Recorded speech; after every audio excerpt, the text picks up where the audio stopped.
Hello friends, welcome back to our channel. और आज के इस वीडियो में हम देखेंगे the future of the earth and why climate action must be taken now, यानी कि क्लाइमेट एक्शन हमें अभी लेना क्यों ज़रूरी है।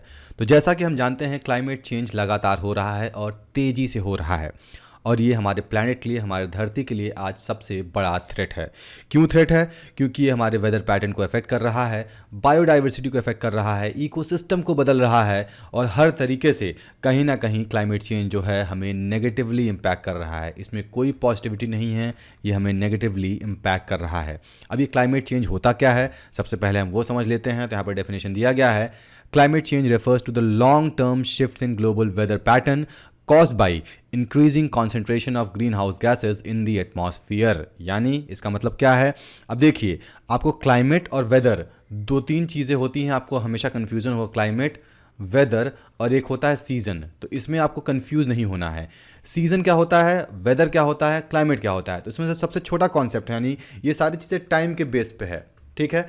तो वेदर, वेदर हम जब कहते हैं आज का मौसम कैसा है, गाने भी बहुत सारे बने हैं, लेकिन मौसम मतलब आज का मौसम गर्म है, सर्द है, या फिर बरसात हो रहा है, तो उसे हम वेदर कहेंगे। मतलब शॉर्ट टर्म जो भी चेंज होता है एनवायरनमेंट में, एटमॉस्फेयर में, उसे हम वेदर कहेंगे। आज का मौसम कैसा है, ठीक है। सीजन, सीजन क्या होता है? 3 से 4 महीने का सीजन होते हैं। जैसे भाई गर्मी का सीजन चल रहा है, अभी तो सर्दियों का मौसम, भाई साहब क्या मस्त मौसम है, मुझे अच्छा लगता है सर्दियाँ। I don't know about you, लेकिन सर्दियाँ बहुत अच्छी होती हैं गर्मियों की अपेक्षा, ठीक है। कुछ लोग के लिए सर्दियों में प्रॉब्लम भी होता है, अब मैं क्रिटिसाइज़ नहीं कर रहा हूँ इसको, लेकिन सबकी अपनी अपनी पसंद है। तो वेदर क्या है? जो शॉर्ट टर्म चेंज होता है एटमॉस्फेयर में, कभी गर्मी होती है, तुरंत बरसात हो जाता है, तो उसे हम वेदर कहते हैं। सीजन हो गया। उसके बाद आता है लास्ट में क्लाइमेट। तो क्लाइमेट जो बदलता है वो 30 से 40 साल के टर्म में बदलता है। मतलब आज अचानक से क्लाइमेट चेंज नहीं हो गया। ये कैसे चेंज होता है? होता क्या है, देखिए, जैसे साल भर में अगर हम इंडिया की बात करें, अलग अलग देशों में अलग अलग क्लाइमेट होता है।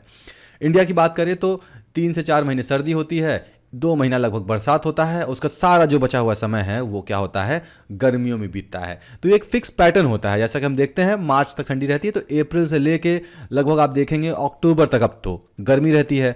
फिर अक्टूबर से लेके जनवरी या फरवरी तक, पूरा मार्च तक कभी कभी खिंच जाता है, कम ठंडी, फिर थोड़ा ज़्यादा ठंडी, फिर हल्का ठंडी, कम होता रहता है।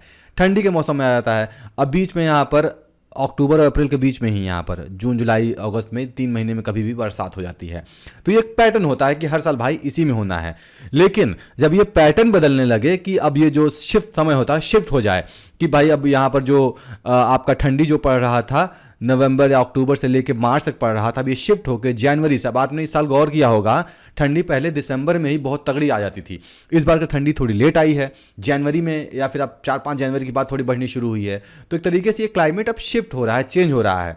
लेकिन अब इसके पीछे बहुत ज़्यादा रीज़न है, और ये बहुत जल्दी बदल रहा है। पहले बहुत समय लगता था, क्या हो रहा है, बहुत जल्दी बदलता जा रहा है। अब रीज़न क्या है क्लाइमेट चेंज के पीछे का? तो यहाँ पर 3 रीज़न बताए गए हैं: बर्निंग फॉसिल फ्यूल, डिफॉरेस्टेशन और इंटेंसिव फार्मिंग। फॉसिल फ्यूल क्या होता है? आपकी लकड़ियाँ, कोयले, ये सब जला रहे हैं, उससे एनवायरनमेंट में कार्बन डाइऑक्साइड प्रोड्यूस होता है, जिससे मौसम गर्म होता है और हमारे लिए समस्या होता है। डिफॉरेस्टेशन क्या होता है? आप जंगल काट रहे हैं, पेड़ काटे जा रहे हैं, लगातार पूरे जंगल काटे जा रहे हैं, उससे एनवायरनमेंट में गर्मी बढ़ती है, क्योंकि पेड़ पौधे हैं नहीं, बारिश कम होती है, गर्मी बढ़ती है। इंटेंसिव फार्मिंग अगेन डिफॉरेस्टेशन से रिलेटेड है, खेत खलिहान बनाए जा रहे हैं, खेती एकदम दबा के की जा रही है, जिसकी वजह से अगेन पेड़ पौधे कम हो रहे हैं, जंगले काटे जा रहे हैं, यहाँ पर हमें प्रॉब्लम आती है, क्लाइमेट चेंज हो रहा है, गर्मियाँ बढ़ती जा रही हैं। कुल मिलाकर हमें ये कहना है इस क्लाइमेट चेंज में। क्लाइमेट पहले क्या होता था, आइस एज था, आइस एज के बाद अभी नॉर्मल क्लाइमेट आया, गर्मी सर्दी बरसात सब पड़ती है। आगे चल क्या होगा, सिर्फ और सिर्फ गर्मियाँ आएंगी। गर्मियाँ आने की वजह से क्या क्या प्रॉब्लम होगा आगे हम देखेंगे। अब इम्पैक्ट क्या होता है एनवायरनमेंट में? अब गर्मियाँ बढ़ती है, यहाँ पर क्या क्या लिखा है, occurrence of more devastating and destructive natural disaster. अब हमारा क्लाइमेट चेंज होगा, गर्मी बढ़ेगी, तो नेचुरल डिजास्टर बढ़ेगा। कैसे होगा? सबसे पहले हम समझते हैं सी लेवल राइज। सी लेवल राइज यानी कि समुद्र में जो लेवल होता है समुद्र का, वो बढ़ रहा है। कैसे बढ़ता है? अब हम जानते हैं कॉन्सेप्ट, वाटर साइकिल कॉन्सेप्ट अगर आपने पढ़ा होगा तो यहाँ पर अप्लाई होता है। वो होता क्या है, गर्मी जब बढ़ेगा तो ग्लेशियर, जो पहाड़ों में, हिमालयंस में हो गया, अलग अलग पहाड़ हैं पूरी दुनिया भर में, तो ग्लेशियर यानी बर्फ जमे होते हैं, धूप की वजह से, गर्मी की वजह से ग्लेशियर्स पिघलते हैं, पानी बह के नदियों में आता है, नदियों से मिलकर समुद्र में जाता है, पूरा समुद्र से फिर ये इवेपोरेट होकर फिर बर्फ़ बनता था। लेकिन अब ये बर्फ़ तो कम बन रहा है, लेकिन ये गल ज़्यादा रहा है, पानी समुद्र में ज़्यादा आ रहा है, जिसके वजह से जो समुद्र का लेवल है वो बढ़ता जा रहा है, सतह जो समुद्र का बढ़ता जा रहा है। इससे प्रॉब्लम क्या होगा? प्रॉब्लम भाई, जो समुद्र में जीव रहते थे उनको समस्या हो जाएगी। अब समुद्र के किनारे किनारे शहर भी तो बसे हैं, लॉस एंजलिस हो गया, हमारे इंडिया में मुंबई हो गया, इधर बंगाल साइड हो गया, तो अलग अलग जगहों पे, यहाँ केरला मतलब कि साउथ में भी बहुत सारे स्टेट्स हैं जो कि समुद्र के तटीय क्षेत्र हैं, एक तरीके से हम कोस्टल एरिया कहते हैं। जब समुद्र का लेवल बढ़ेगा तो कोस्टल एरिया में जो भी शहर होते हैं, जो बसे होते हैं, उनको इम्पैक्ट करेगा, पूरा शहर का शहर कभी कभी डूब जाता है। सुनामी आएगी, एग्रीकल्चरल इम्पैक्ट होगा, जो भी खेती होती है किनारे किनारे वो उसमें समस्याएं आएंगी, साइक्लोन्स, ये सारे समस्याएं और भी बढ़ती जाएंगी, हमारे नेचुरल डिजास्टर बढ़ेंगे यहाँ पर, मोर फ्रीक्वेंट नेचुरल डिजास्टर। और लास्ट में इकोसिस्टम डैमेज। अब ये सब हो रहा है भाई, इकोसिस्टम क्या होता है? Everything around us is part of ecosystem. Ecosystem में क्या होता है? बायोटिक के बायोटिक कंपोनेंट होते हैं, सब एक दूसरे से इंटरेक्ट करते हैं, जी रहे हैं। जैसे फॉर एग्जांपल आपका घर है तो आपका एक इकोसिस्टम बना हुआ है, अलग अलग तरीके से इकोसिस्टम होते हैं, एनवायरनमेंट में पढ़ेंगे, यहाँ हम नहीं जानेंगे, ठीक है। आपको बस इकोसिस्टम एक जनरल परसेप्शन पता होना चाहिए। आगे बढ़ते हैं।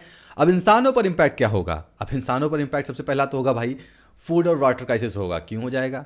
अरे यार, जब पानी कम होगा, बरसात मतलब कि सी लेवल बढ़ता जा रहा है, सूखा पड़ जाएगा, क्योंकि भाई गर्मी ज़्यादा होगी तो पानी सूख जाएगा यहाँ से, तो यहाँ पानी आपके पास बचेगी नहीं खेती करने के लिए, तो यहाँ पर सूखा पड़ रहा है। आपको बहुत ज़्यादा बीमारियाँ आने लगेंगी। क्यों आने लगेंगी? अब सूखा पड़ेगा, कहीं पर पानी इकट्ठा होगा, मॉस्किटोज इकट्ठे होंगे, अलग अलग तरीके से बीमारियाँ, या फिर हीट रिलेटेड इलनेस होती है, जो भी गर्मी में होता है ना, गर्मी मार दिया मर गया आदमी, तो उस तरीके की बीमारियाँ, हेल्थ से रिलेटेड इश्यूज़ होंगे। क्लाइमेट रिफ्यूज, भाई पानी बढ़ेगा, बाढ़ आएगा तो लोग घर डूब जाएंगे, लोगों को एक जगह से दूसरी जगह शिफ्ट होना पड़ेगा। 2015 में अगर आपको याद होगा तो इंडिया में चेन्नई में बहुत खतरनाक बाढ़ आया था। फिर इधर नॉर्थ में आप जाएंगे, नॉर्थ ईस्ट में अक्सर बाढ़ आता है, ब्रह्मपुत्र नदी फैलती इधर उधर होता है, मतलब बहुत सारे बाढ़ अक्सर कहीं ना कहीं कुछ ना कुछ आता ही रहता है। लेकिन क्लाइमेट चेंज होने की वजह से इंसानों पर विपत्ति आने वाली है, और इसका कारण कौन है? हम खुद इंसान हैं। और अगर आज एक्शन नहीं लिया तो ये एक्शन हम कभी लेने के लिए बचेंगे ही नहीं, ये बहुत ध्यान देने वाली बात है। आगे बढ़ते हैं।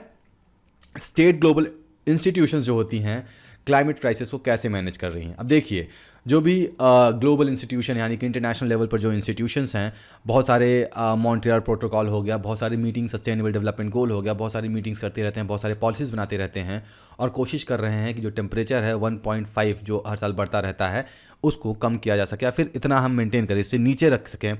ग्रीन हाउस जो गैसेज होती हैं, कार्बन डाइऑक्साइड हो गया, मीथेन हो गया, बहुत सारे ग्रीन हाउस गैसेज होते हैं, इनको कम कर सकें, ताकि हमारे धरती पे जो हीट होता है, जो गर्मी होती है, वो कम से कम हो, और इसको लगातार हम रिड्यूस कर सकें।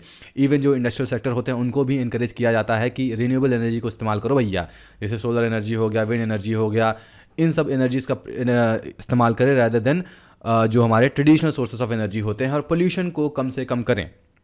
अब ये तो हो गया भाई नेशनल और इंटरनेशनल लेवल पे जो ऑर्गेनाइजेशन होते हैं वो काम करते हैं। अब हम कैसे काम कर सकते हैं इस पे, हम कैसे क्लाइमेट चेंज में अपना सहयोग कर सकते हैं? तो सबसे पहले एनर्जी एफिशिएंसी, यानी कि हमें एनर्जी एफिशिएंटली यूज़ करना चाहिए, हमें बेमतलब का एनर्जी नहीं वेस्ट करना चाहिए। हमारे घरों में मम्मियाँ होती हैं, आपने देखा होगा, घर के बाहर पानी फेंकना है। अब हमें पता होना चाहिए, धरती पानी तो बहुत है लेकिन पीने लायक पानी बहुत कम है, लेकिन उन्हें ये हम बात नहीं समझा सकते हैं। हम और भी तरीके यहाँ पर इजाद कर सकते हैं। एनर्जी, वाटर जो भी होता है, जो भी नेचुरल रिसोर्सेज हैं, उनको हमको बहुत अच्छे से यूज़ करना चाहिए।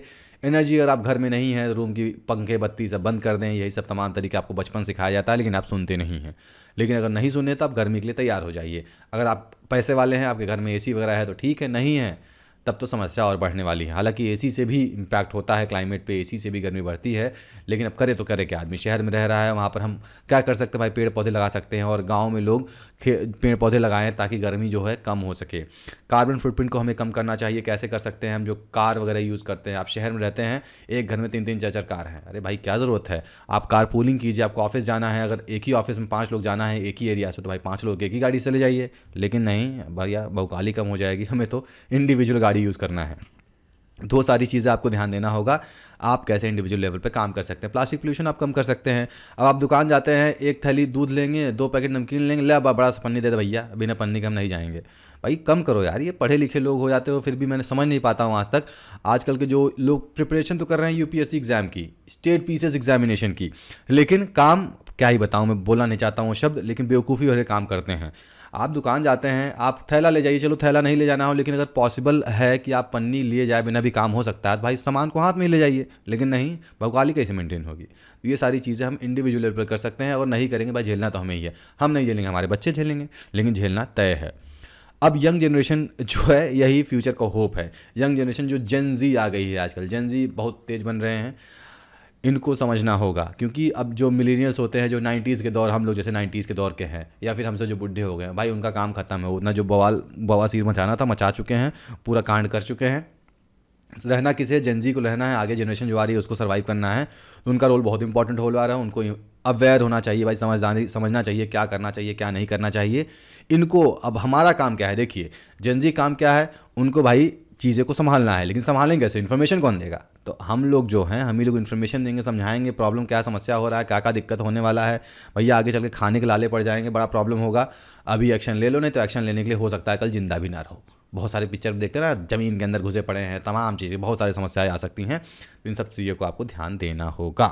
तो आई होप आपको क्लाइमेट चेंज के प्रॉब्लम्स क्यों हो रही हैं, कैसे हो रही हैं, कैसे कम कर सकते हैं, इम्पैक्ट क्या है, सब कुछ आपको समझ में आ गया होगा।